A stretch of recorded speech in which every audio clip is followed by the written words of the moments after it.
오윤성 순천향대 경찰행정학과 교수 모셨습니다. 어서 오세요. 네, 안녕하세요. 리포트 들으셨고 어제 그 관련 기사 좀 보셨을 것 네, 같은데요. 그렇습니다. 아이를 입양해 놓고 저런 학대를 하는 그 심리적 배경이 뭔가요? 교수님 보시기에는?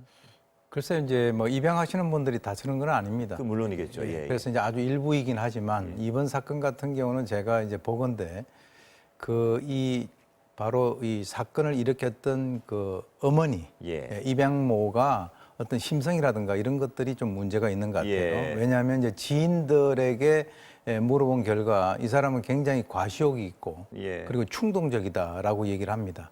그래서 이제 본인이 뭐 지난 10월 초에도 추석 특집 뭐 TV 프로그램에 나와가지고 그 아이에게 뭐 건강해라라고 해서 뭐 케이크를 건네주는 그런 그 장면이 담겼는데 그때도 아이의 멍이 있었다라는 거죠. 그러니까 이제 그런 행동을 하면서도 바깥에는 남들에게는 보여주고 싶은 뭐 그런 어떤 심리가 있는데 실제로는 사실은 우리가 집안에서 강아지 한 마리를 기른다 하더라도 정말 그 정성을 다해서 그렇게 기르지 않으면 힘들지 않습니까? 근데 이제 아이를 자기 딸에는 그렇게 하지 않았어요. 그러면서 이제 뭔가 차별화를 시키고 거기에서 그 아이에 대해서 조정 통제하는 데에 대한 어떤 심리적인 우월감을 느낀 것은 아닐까라고 이제 추정이 됩니다. 병적인 거죠, 물론. 물론 그렇습니다. 정상은 아니라고 저는 보죠. 그렇다면 여러 가지 어떤 그 숨진 아이의 여러 가지 정황을 봤을 때 폭행이 한두 번 있었던 게 아닌 것으로 보이는데 어떻습니까, 교수님 보시기에? 그렇습니다. 왜 그러냐면 지금 이제 조금 전에 보도 나왔습니다. 거기에서도 이제 머리뼈라든가 쇄골, 갈비 그리고 이제 그 발목뼈 이런 쪽이 전부 다 골절이 돼 있지 않습니까? 그리고 이제 지금 얘기 나오는 것이 주위 그 주민들이 뭘 집어 던지는 소리.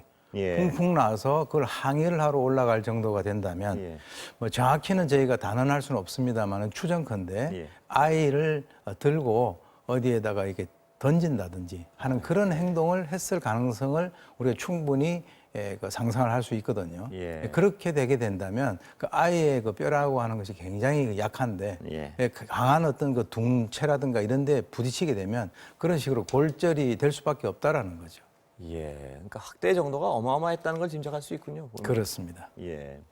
그런데 이 입양 후에 저렇게 학대하는 사례가 좀 있습니까? 어떤 교수님 보시기에는? 뭐 사실 뭐 아까도 말씀드렸습니다만 다 그런 건 아닙니다. 일부이긴 합니다. 얘기했죠, 물론. 그런데 이제 이 그 학대라고 하는 것은 이 가해자의 심리 속에서 학대를 하면 할수록 그것이 스스로가 이제 정복하고 거기에 좀 재미를 붙이기도 하고 또 그런 어떤 행동을 하는 것이 처음에는 약간의 양심의 가책이라든가 이런 후회감을 느끼다가도 그것이 일상화되고 습관화되면 그것에 대해서 상당히 무뎌지는 그런 특성을 가지고 있거든요.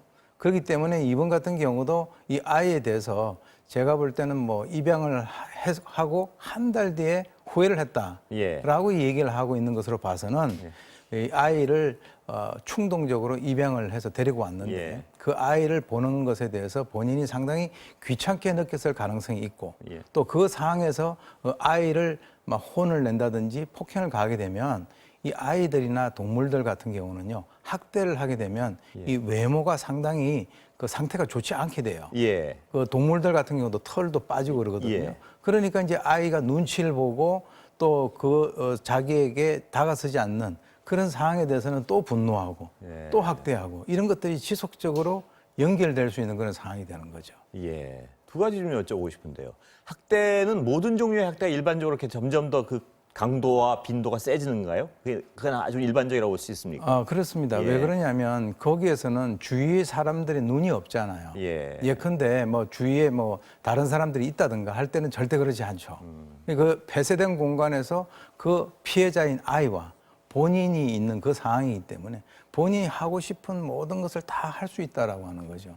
그러니까 이제 거기에서 또 바깥에 나와서는 아닌 척하고, 그러니까 이 이중적인 또는 삼중적인 그런 어떤 그 생활 태도를 보이고 있다. 그래서 지금 들리는 말에 의하면 이 여성이 그 주위에 있는 지인들에게 아이의 부검과 연관돼 가지고 부검 결과가 잘 나올 수 있도록 뭐 기도를 해달라든지 또는 이제 주위 사람들에게 그 사건이 일어나고 난 이후에 물건을 공동 구매를 하자라고 하는 어떤 제의를 했다든가 하는 이런 여러 가지 것들을 보게 된다면 이 사람이 정말 그 당황을 해서 아닌 척 태연하게 뭔가를 보여주려고 하는 그런 의도도 있고 근본적으로는 이 사람의 여러 가지 어떤 사고방식이라든가 이중성이나 뭐 행동 양태, 예. 이중성 이런 것들이 평소에 있는 것은 아닐까라고 저희가 추정이 됩니다. 저 정도 어떤 병리적 이상이 있다고 봐야 되는 거죠, 심리적? 물론 그렇다고 해서 그것이 뭐 심신미약이라든가 예. 죄를 감해줄 수 있는 그런 상황은 아닙니다. 예. 그러나 그 사람의 어떤 그 사고방식이라든가 또는 남들을 대하는 이중성 이런 것들은 분명히 존재한다라고 보죠. 예. 제가 문득 드는 의문은요.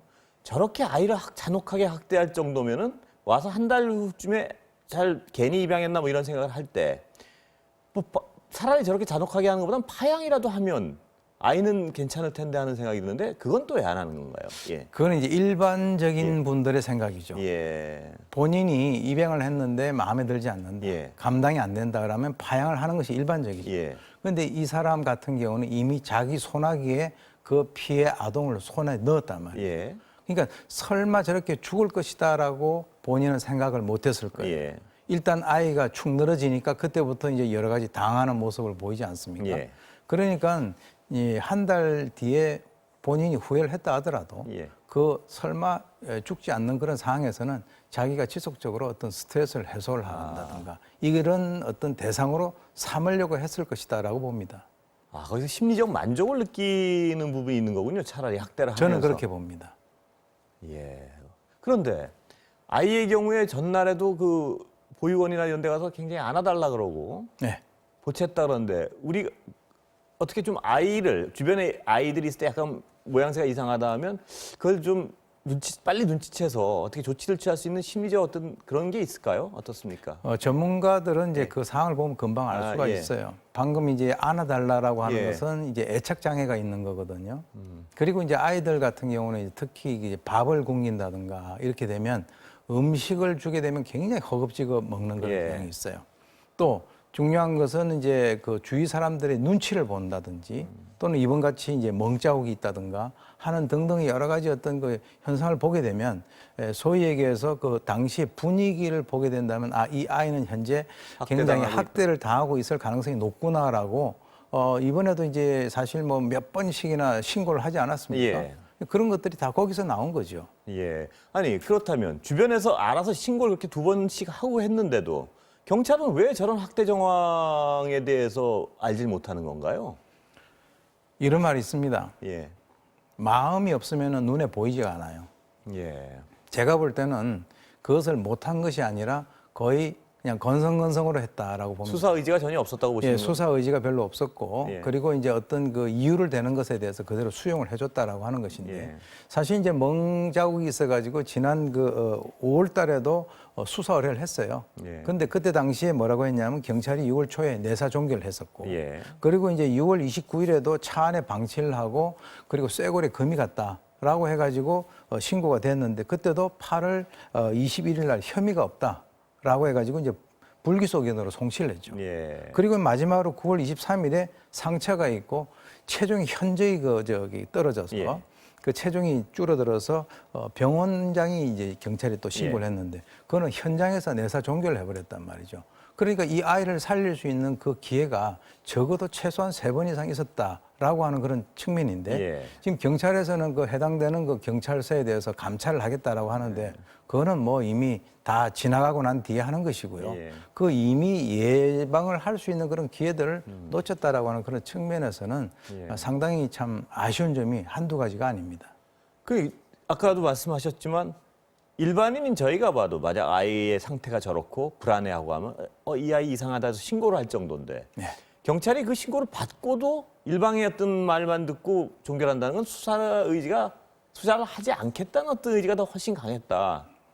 그런 이렇게밖에 볼수 없는 거 아닌가요? 면들이 이제 그 일반 국민들로부터 예. 경찰이 불신을 받을 수 있는 그런 그 굉장히 정말 그 취약한 부분이라고 봅니다. 예. 즉 다시 말해서 마음이 있으면은 눈이 열리게 돼 있어요. 예, 마음이 있으면 마음이 됩니다. 없기 때문에 그냥 건성건성으로 신고받고 나가서 거기서 변명하는 거 그대로 수용하고 또 들어가서 있고 하는 그런 상황이 된 거죠. 예. 정말 뭐 반복되지 않았으면 하는 일이 자꾸 반복되는 것 같은데. 그렇습니다. 다른 거 좀 여쭤보겠습니다. 그 연쇄살인범 이춘재 말입니다. 얼마 전에 이제 공개가 됐었는데 이 하나 좀 사이코패스입니까? 보시기에 어떻습니까? 그 심리적 특징은. 뭐 경찰에서 이미 그 사이코패스에 대한 측정을 했습니다. 예. 사이코패스 성향이 있다라고 예. 이제 얘기를 했고요. 예. 적어도 이춘재 사건 같은 경우는 우리나라의 그 범죄사에 획을 걸 정도의 아주 악랄한 그런 범죄자입니다. 예. 그래서 그 여러 가지 어떤 특징들, 사이코패스의 특징 중에서 반복된 거짓말이라든가 예. 죄책감이 없다든지 예. 공감 능력이 떨어진다든가 하는 이런 여러 가지 어떤 요소들이 있는데 그 요소들에 이제 우리가 한번 적용을 시켜보면 예.